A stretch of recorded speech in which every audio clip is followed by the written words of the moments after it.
नमस्कार दोस्तों, स्वागत है आपका आज की खास वीडियो में। इस वीडियो में हम आपको बताने जा रहे हैं देवी राधा के 5 रहस्यों के बारे में और उन्होंने अपने शरीर का त्याग कैसे किया।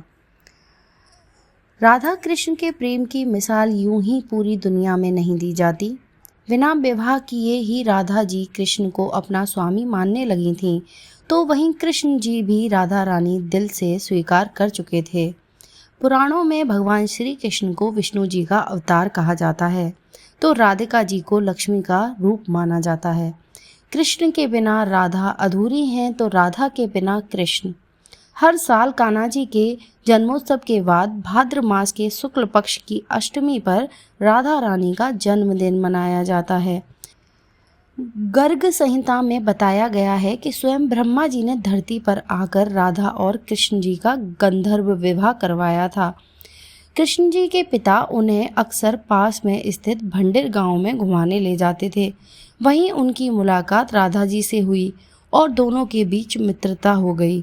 एक बार की बात है, अचानक से आसमान में बिजली चमकी और चारों ओर अंधेरा हो गया।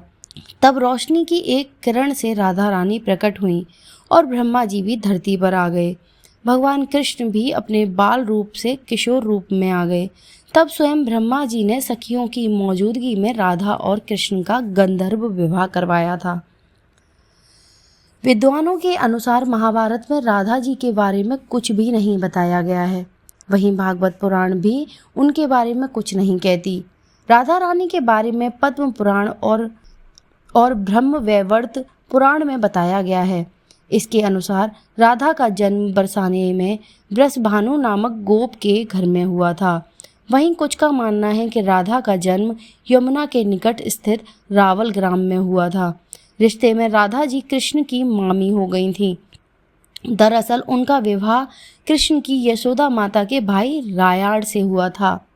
कुछ विद्वानों का तो यहाँ तक मानना है कि राधा नाम की कोई महिला ही नहीं थी, राधा ही रुक्मणी थी और रुक्मणी ही राधा थी। माना जाता है राधा जी का अलग से कोई अस्तित्व ही नहीं था, दोनों एक ही थी। दोनों को ही देवी लक्ष्मी का रूप माना गया है। कहने को तो राधा जी का जन्म शुक्ल पक्ष में हुआ और रुक्मणी जी का जन्म कृष्ण पक्ष में हुआ, लेकिन दोनों ही माता लक्ष्मी का अंश हैं।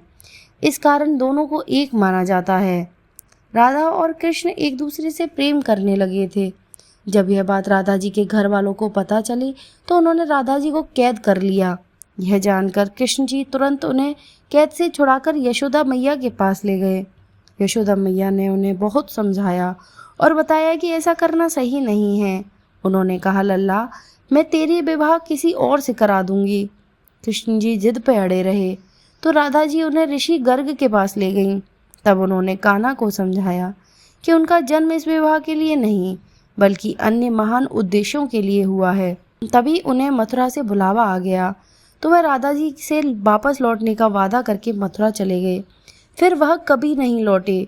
यही इन दोनों की आखिरी मुलाकात थी। राधा जी के पृथ्वीलोक छोड़ने से पहले श्री कृष्ण उनसे मिलने आए थे। राधा रानी ने कान्हा से कहा कि वह उनकी मुरली की धुन सुनते ही धरती से विदा होना चाहती हैं। तब कान्हा ने मुरली बजाई और राधा गोलोक वापस चली गईं।